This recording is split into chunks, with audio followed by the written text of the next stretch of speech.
বন্ধুরা কেমন আছো? আশা করি খুব ভালো আছো। তো বন্ধুরা এই দেখুন, এইটা দেখে বুঝতে পারছেন কার কার ছোটবেলার কথা মনে পড়ছে। তো বন্ধুরা একটা সুপারি গাছ থেকে একটা পাতা পড়েছিল।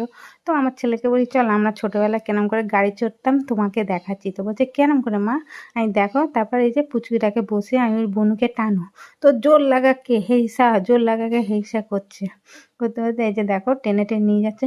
আমরা ছোটবেলায় আমাদের গাড়ি মানে এই যে পাতা পাতা মানে সুপারি গাছের পাতা পড়লে পরে আমরা সব বোনেরা মিলে একজন করে বসতো, একজন করে টানতো, এরকম করে আমরা করতাম। তো এই দেখো আমার ছেলে টানলো প্রথম, তারপরে এই যে পুচকিটা তো পারছে না, ও তবু টানবে, তা ওর মা ওকে হেল্প করে দিচ্ছে টানার জন্যে। তারপরে আমাদের দাদা এসছে, বলে চল আমি এবার তোকে নিয়ে টানবো। তাই দেখো দাদা ওকে টেনে টেনে নিয়ে যাচ্ছে। দাদারও আনন্দ হয়, কেন দাদাও নতুন কিছু ইচ্ছা হয়, ওনাদের বাচ্চাদের সঙ্গে এমনি খেলে দুটোর সঙ্গে, একটা হচ্ছে ওই পুচকিটার সঙ্গে আর এক হচ্ছে আমার ছেলের সঙ্গে। তো দাদাও করছে।